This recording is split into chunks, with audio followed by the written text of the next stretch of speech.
announce our names for the record, beginning on this. Jane McNeil on behalf of Mr. Xavier.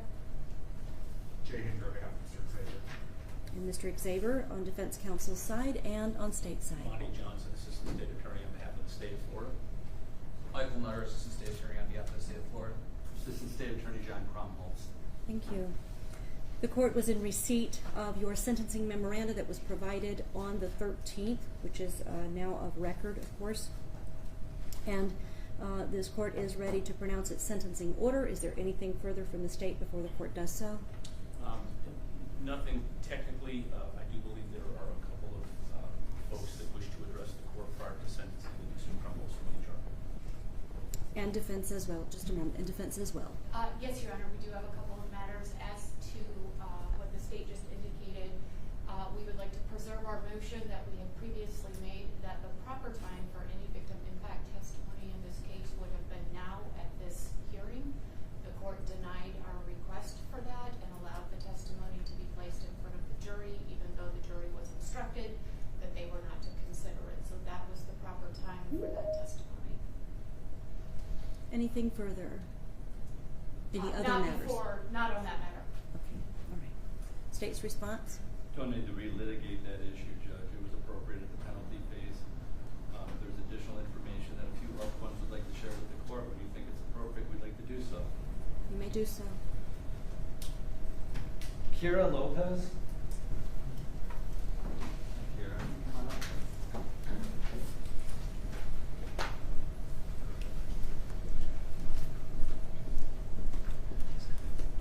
Kira, I think you've actually written out words that you'd like to share on the record today before sentence imposed. Is that correct? Yes. Okay. You're free to make your statement, and if you would just advise the court on the loved one that you lost and who you're here on behalf of, and then go forward and read your statement, okay? All right, very good. Dear. Yes. Okay. So I am here for Marisol Lopez. This is my mom, Maxie.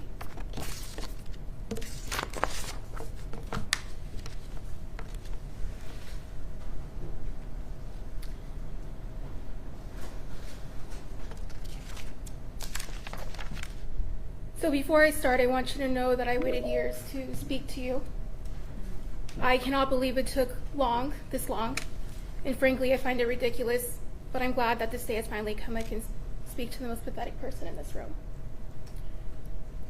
Ms. Lopez, Again, you must address your I'm sorry? remarks to the court. You address your remarks to the court. Okay. Thank you. I cannot look at him. And you look at the court to tell the court what it is that you want the court to do. Okay. Thank you.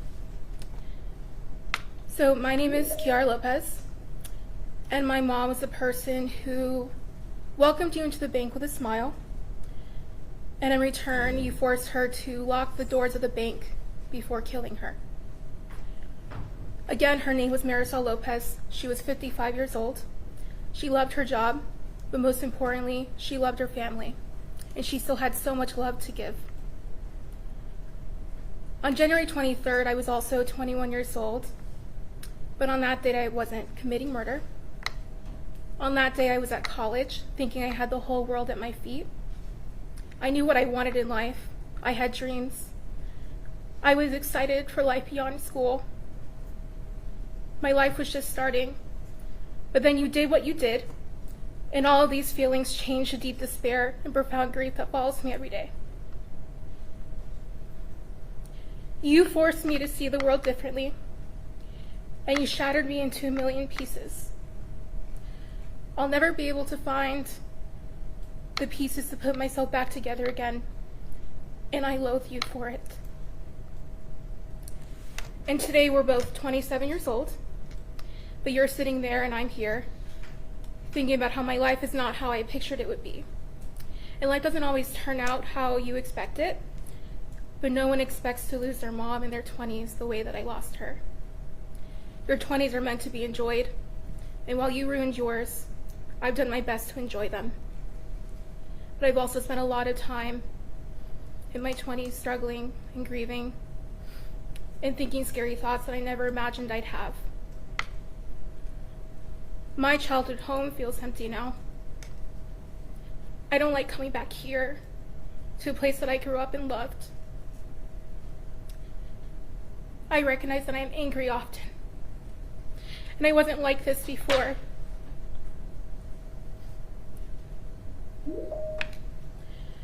In these last 6 years, I've lost the person I was. I have forgotten what it's like to feel happy when I wake up in the morning because my life has this big void that I can never fill. I've lost friendships because my grief was too much. Relatives would rather stay away so they don't have to deal with this pain. I find it difficult to welcome new people into my life because what if they find me exhausting? And I am so scared of loving. I'm scared of love. I'm afraid to lose someone new because what if I lose them in a similar way? And in this country, that's entirely possible. My mom, the one person I related to the most who truly knew me, is gone, and I think a part of me went with her. I feel lonely without her, and I often feel isolated within my own family because no one understands what it's like to be a motherless daughter. I spent most of my 20s telling myself everything will be okay, when in these last 6 years it has proven to me that this will be permanent. This will be a permanent part of my future, of my life, because of you. I blame you for everything I feel, and I'd like to live a day where I'm not reminded of January 23rd, but I cannot because of your actions. When my mom was killed for that first year, I tried to understand what drives a person like you to commit a mass shooting. I researched people like you. There was never a clear answer, just patterns. I know you have a lot of hate in you. It's hard to comprehend how someone can harbor so much hate at such a young age. And I had a really rocky adolescence. I dealt with the death. I had medical conditions that made me think I wouldn't live to this day. And I was bullied. But I was never a 17-year-old who dreamed of harming his classmates. When I was 17, I dreamed about traveling the world, not killing innocent people. And from what I've learned about this trial, during this trial, you only ever thought about guns and killing people. This was apparent to everyone who knew you, yet we still got to this place. This country, your community, and your family, and let's add in your ex-girlfriend, failed to stop you from doing what you did when the signs were clearly there. It doesn't take an idiot to see those signs. It doesn't take someone who's smart to see those signs. It feels like everyone turned a blind eye to your behavior so they wouldn't have to deal with you. But then now I am dealing with the aftermath. And it makes me think that they failed me too. They are partly responsible for my mom's death because no one did not do enough to stop you. And I stand firm by that statement.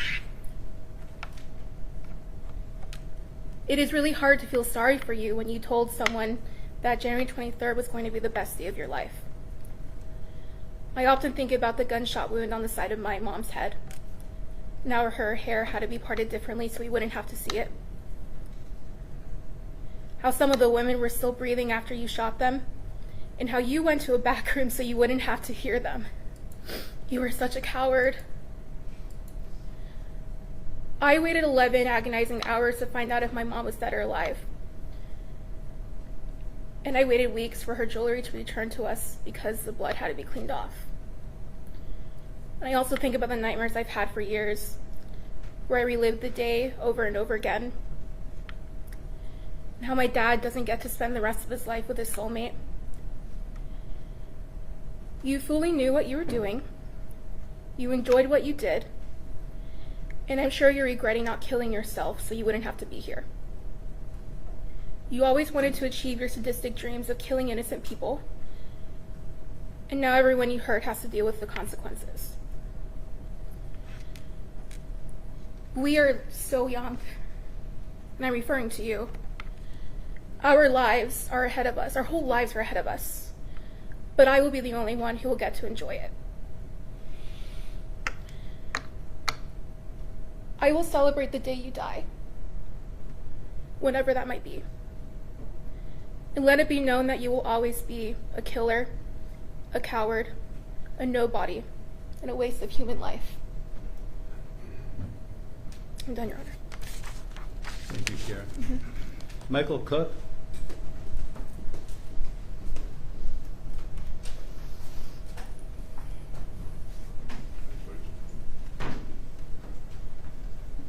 Michael, if you'd be so kind to introduce yourself to the court and the loved one that you're here on behalf of. I'm Michael Cook, the husband of Debbie Cook. Would you like to make a statement to the court? Yes, I would. If you'd please proceed. I think about that day often, and, of course, the time that's gone by and what could have happened. I think about the 8 grandkids we have and the 3 she's never met. All boys. We finally had a girl, and Debbie would have loved that. But, of course, that's not going to happen.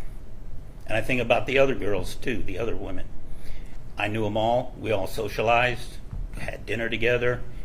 We did different things together. And I know the terror and the pain they felt.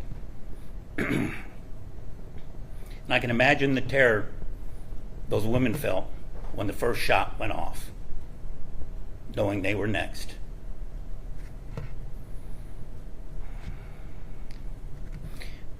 The only thing I really have to say is that he's a coward.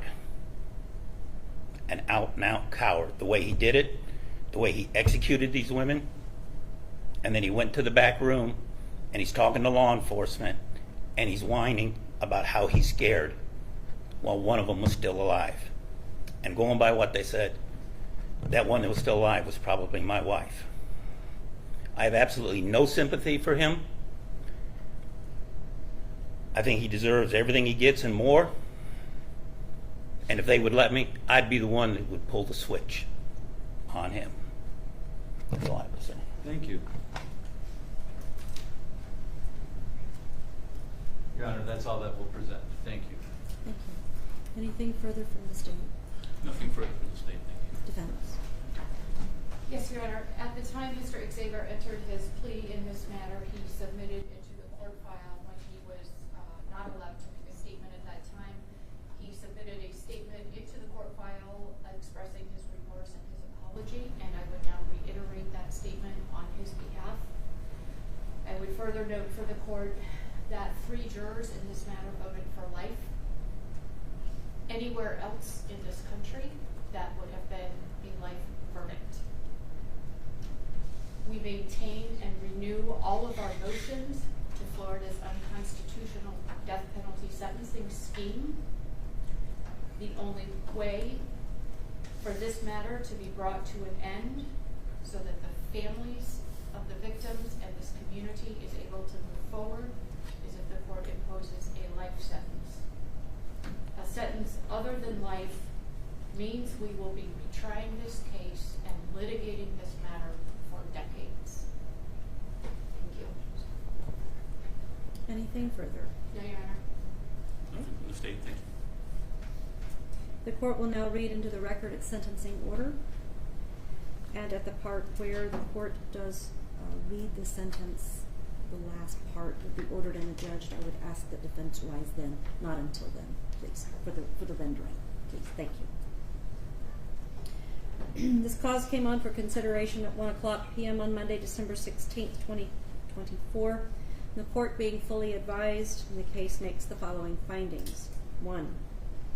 On January 23rd, 2019, the defendant was arrested for the deaths of Marisol Lopez, Deborah Cook, Anna Maria Williams, Jessica Montague, and Cynthia Watson. 2. On February 8th, 2019, an indictment was filed charging the defendant with 5 counts of premeditated first-degree murder. 3. On March 14th, 2023, the defendant pled guilty to all 5 counts of first-degree murder. This court accepted his pleas, and he was adjudicated guilty of all 5 counts. 4. A penalty phase trial was conducted pursuant to Florida Statute 921.141, subsection 1. Jury selection began May 20th, 2024, and a jury was seated on June 7th, 2024. Trial began on June 10th, 2024, and on June 26th, 2024, the jury returned the following recommendations. As to count 1, the jury recommended the imposition of the death penalty by a vote of 9-3.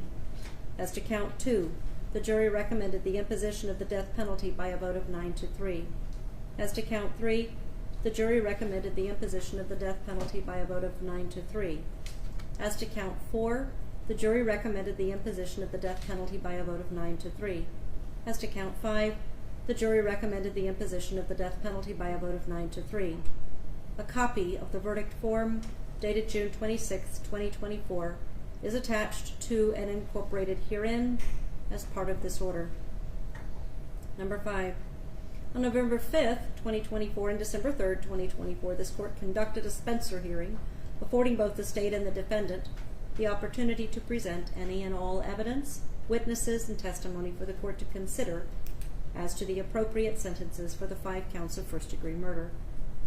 6. On December 13th, 2024, the defendant filed a sentencing memorandum. And 7. On December 13th, 2024, the state filed a sentencing memorandum. Number 8. The court has considered the exhibits in evidence from the penalty phase trial and the Spencer hearing from both the state and the defendant, the testimony of witnesses at both the penalty phase trial and the Spencer hearing from both the state and the defendant, the arguments of counsels for the state and the defendant at the penalty phase trial and the Spencer hearing, the sentencing memoranda from both the state and the defendant, and the entire court file, and makes the following findings of fact, conclusions of law, and pronounces sentence pursuant to Florida Statute 921.141.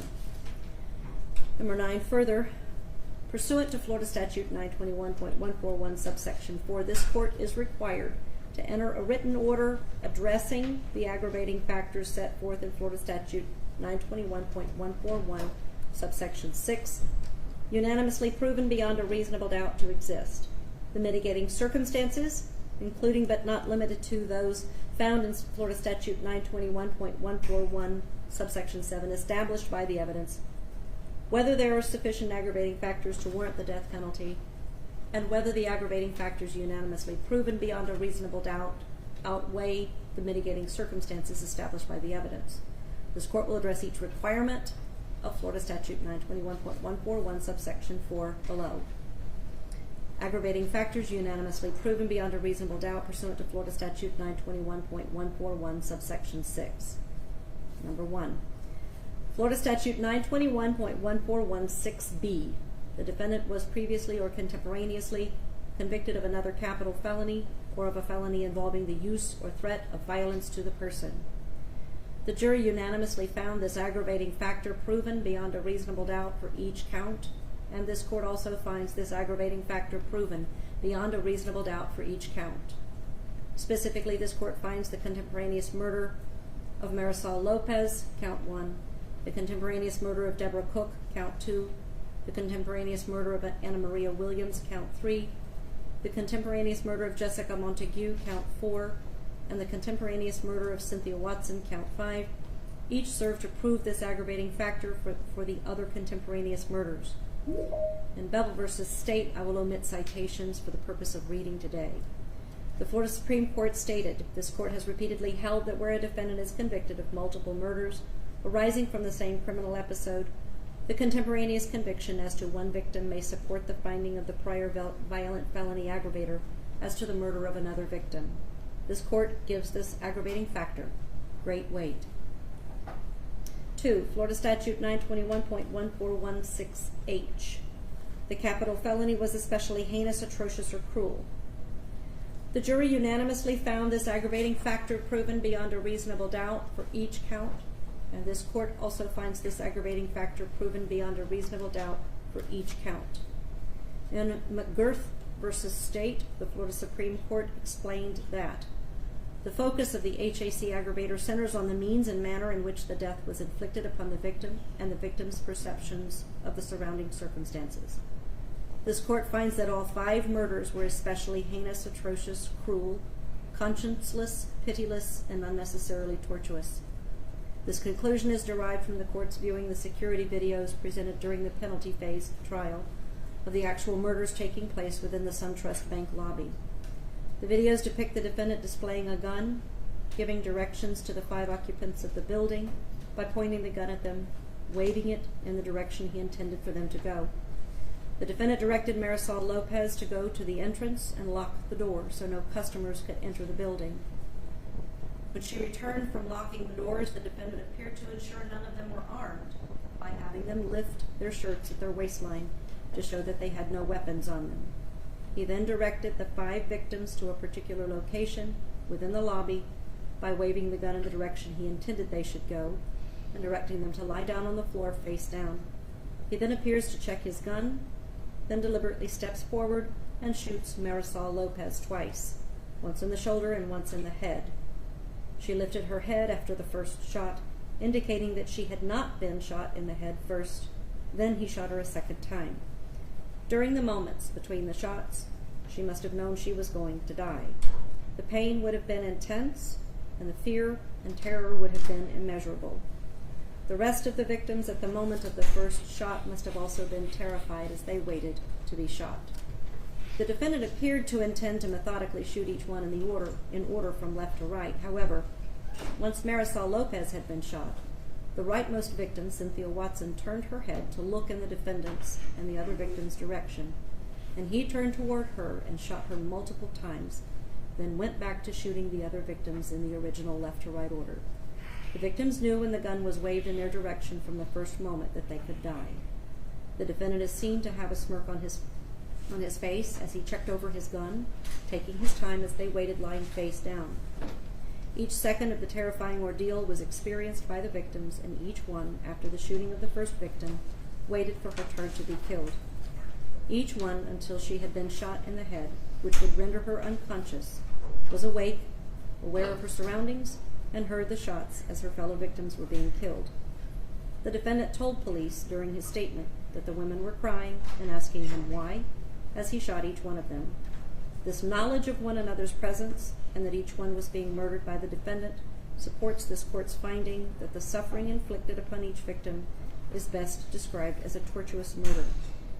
While the HAC aggravator generally does not apply to execution-style killings, unless the state presents additional evidence that the defendant acted to physically or mentally torture the victim, fear, emotional strain, and terror of the victim during the events leading up to the murder may make an otherwise quick death especially heinous, atrocious, or cruel, which includes instances where the victim is acutely aware of his or her impending death. Here, the victims were acutely aware of their impending deaths, which awareness continued to increase with the shooting of each victim until all 5 were shot. This court gives this aggravating factor great weight. Number 3, Florida Statute 921.1416I.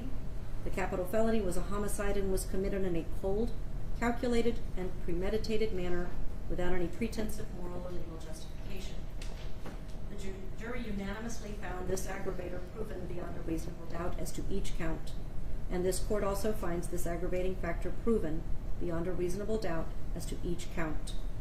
In McCoy v. State, the Florida Supreme Court explained that to establish the CCP aggravator, the evidence must show the killing was the product of cool and calm reflection and not an act prompted by emotional frenzy, panic, or a fit of rage, cold. The defendant had a careful plan or prearranged design to commit murder before the fatal incident, calculated. The defendant exhibited heightened premeditation, premeditated, and the defendant had no pretense of moral or legal justification. This court finds that the defendant contemplated, planned, and prepared to commit the 5 murders. The state presented evidence that showed that in the days leading up to this murder, the defendant purposely took steps to plan and prepare for this murder. 16 days before the murders, he obtained his driver's license, which is needed to purchase a gun. The next day, he withdrew money from his bank account and went to Boom Boom's, a local gun store, and purchased the 9mm gun used in these murders. Because of the 3-day waiting period to pick up a gun, the defendant was required to fill out an application to get the weapon. He lied on the application in order that he would pass the background check. 3 days after the purchase, and just 13 days before the murders, the defendant went back to the store within minutes of its opening and picked up the gun. The defendant on 2 separate days during this time joined 2 online chat groups which focused on murder, and he asked a question of the murders of the members regarding what happens to the family of the murderer who himself was killed. They were unable to answer, and the defendant responded, I can't ever find the answer no matter where I look. This response indicates that the defendant had contemplated murdering someone long before these murders took place. Only 4 days before the murders, the defendant returned to the gun store and purchased a bulletproof vest, which he wore the day of the shooting. 2 weeks before the murders, the defendant had put a note in his phone, which further confirmed his desire and planning to commit murder.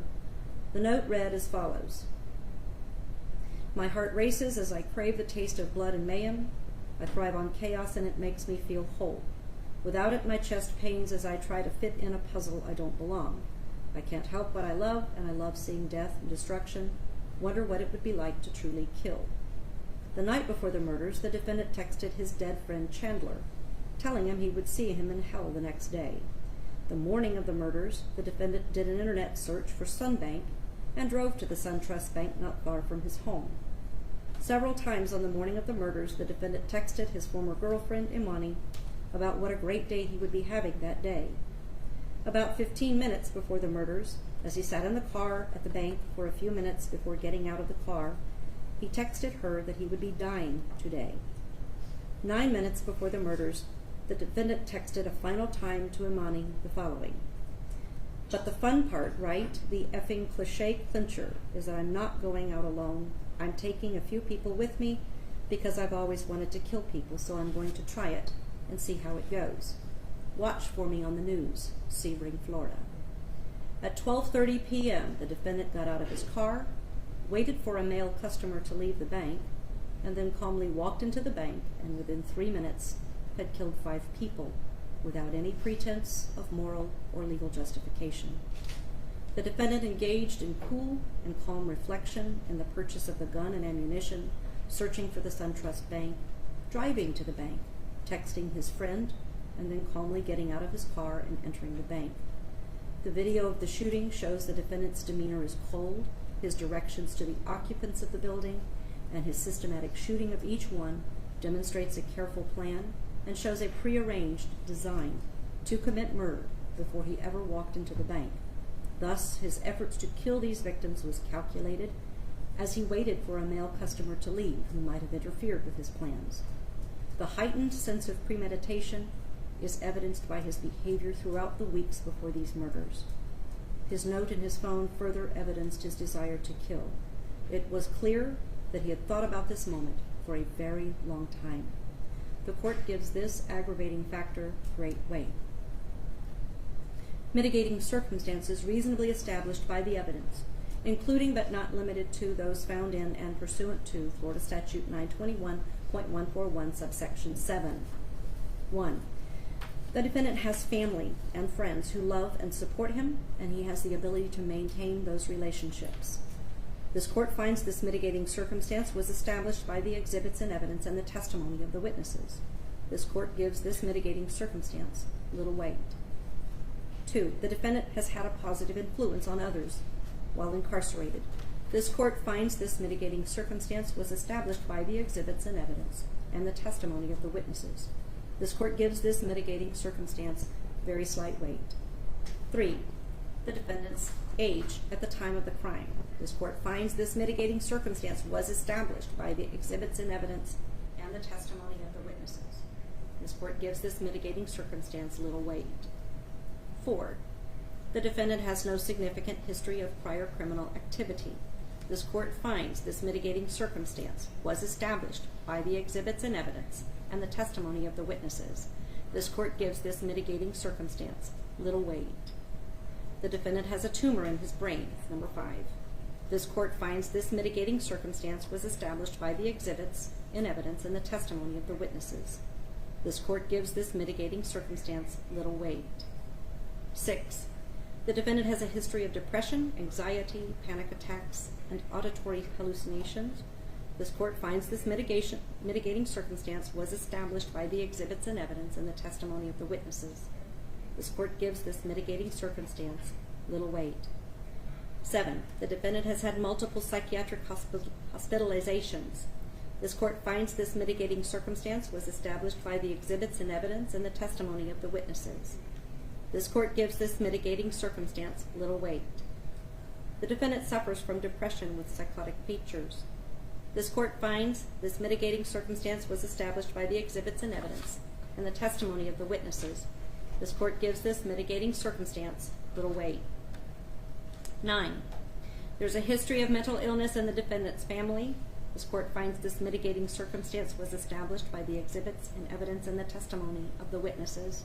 This court gives this mitigating circumstance slight weight. 10. The defendant has a genetic risk for mental disorders. This court finds this mitigating circumstance was established by the exhibits and evidence and the testimony of the witnesses. This court gives this mitigating circumstance very slight weight. 11. The defendant has a history of homicidal thoughts. This court finds this mitigating circumstance was established by the exhibits and evidence and the testimony of the witnesses. This court gives this mitigating circumstance little weight. 12. The defendant has a history of suicidal thoughts and acts. This court finds this mitigating circumstance was established by the exhibits and evidence and the testimony of the witnesses. This court gives this mitigating circumstance little weight. 13. The defendant did not receive the psychiatric care, medication, or therapy and counseling that he needed as a child. This court finds this mitigating circumstance was established by the exhibits and evidence and the testimony of the witnesses. This court gives this mitigating circumstance very slight weight.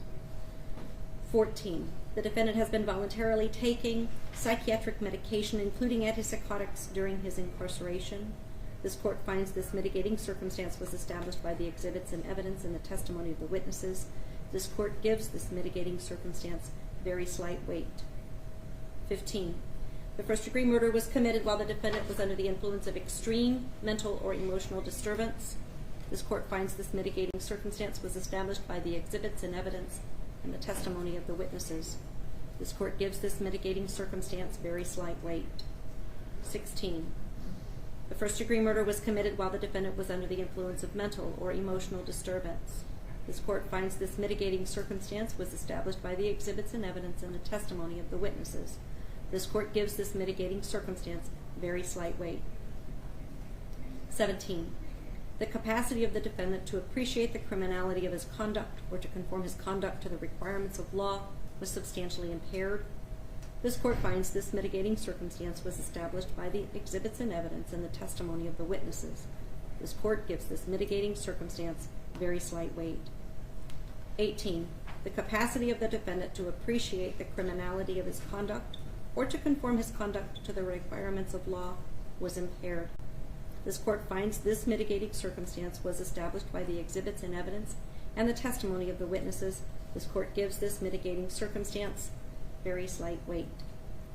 19. The brain is not fully developed at 21 years of age. This court finds this mitigating circumstance was established by the exhibits and evidence and the testimony of the witnesses. This court gives this mitigating circumstance little weight. 20. The defendant's development as a child was adversely affected due to unstable, abusive, and disrupted parental relationships. This court finds this mitigating circumstance was established by the exhibits and evidence and the testimony of the witnesses. This court gives this mitigating circumstance little weight. 21. The defendant's father was physically and emotionally abusive while the defendant was a child.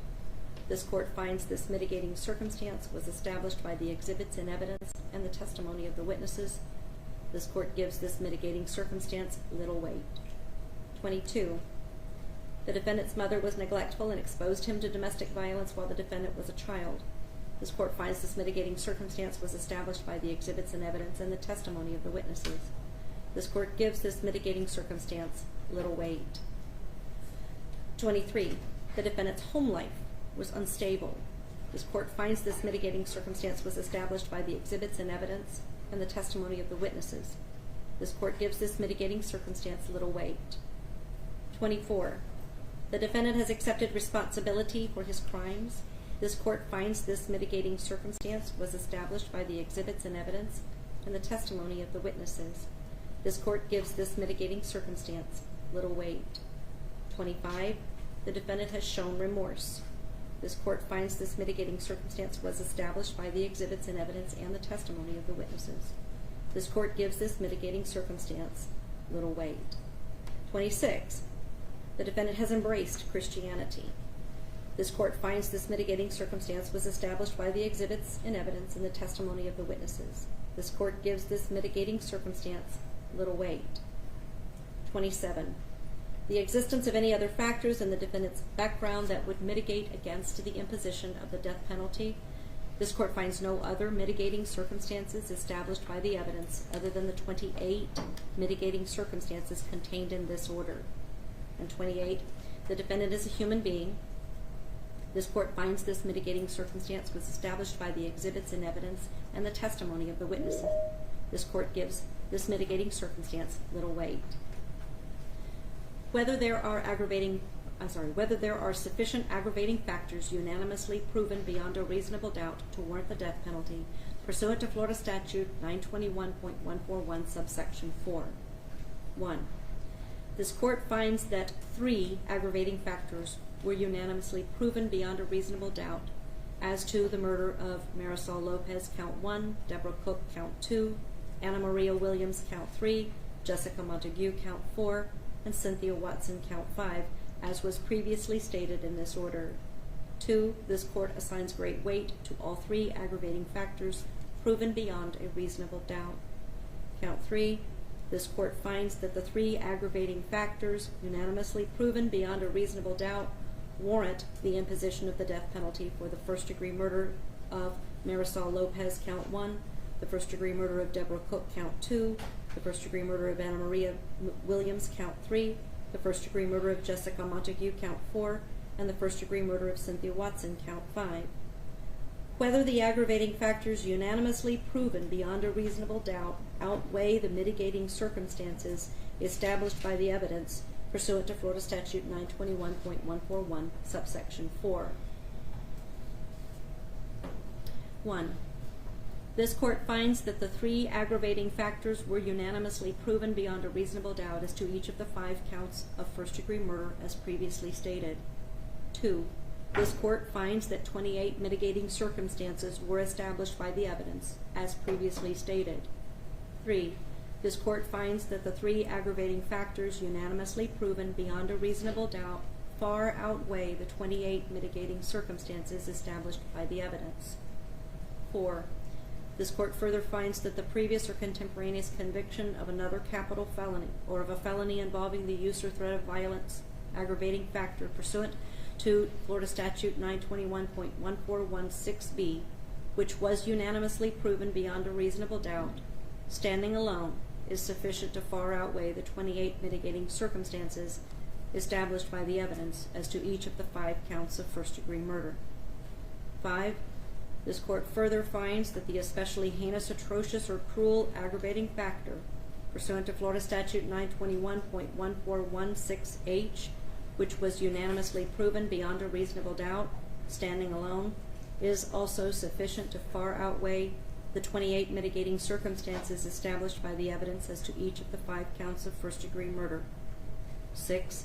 This court further finds that the homicide was committed in a cold, calculated, and premeditated manner without any pretense of moral or legal justification, aggravating factor, pursuant to Florida Statute 921.1416I, which was proven beyond a reasonable doubt, standing alone, is sufficient to far outweigh the 28 mitigating circumstances established by the evidence as to each of the 5 counts of first-degree murder. Accordingly, based on the foregoing findings, it is therefore the defense will rise. Ordered and adjudged that the defendant shall be sentenced as follows. 1. The defendant was previously adjudicated guilty of count 1 for the crime of the first-degree murder of Marisol Lopez. This court sentences the defendant to death. Count 2. The defendant was previously adjudicated guilty of count 2 for the crime of the first-degree murder of Deborah Cook. This court sentences the defendant to death. Count 3. The defendant was previously adjudicated guilty of count 3 for the crime of the first-degree murder of Anna Maria Williams. This court sentences the defendant to death. Count 4. The defendant was previously adjudicated guilty of count 4 for the crime of the first-degree murder of Jessica Montague. This court sentences the defendant to death. Count 5. The defendant was previously adjudicated guilty of count 5 for the crime of the first-degree murder of Cynthia Watson. this court sentences the defendant to death. The defendant shall be entitled to credit for all time served in the Highlands County Jail, and pursuant to Florida Statute 921-141, subsection 5, as well as Article 5, Section 3B1 of the Constitution of the State of Florida, this sentence is subject to automatic review by the Florida Supreme Court. This is done and ordered on the 16th day of December 2024 in Sebring, Highlands County, Florida. You all may be seated. I will now sign the order. I will now request that conformed copies be presented to counsel and the court reporter.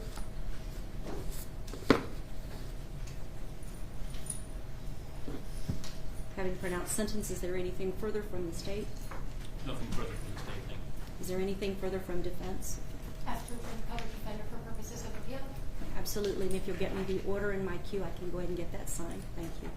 Mr. Zaver, you are bound over to the Florida State Prison System to be turned over to that division and serve the balance of your sentence, and you are sentenced to death. May God rest your soul.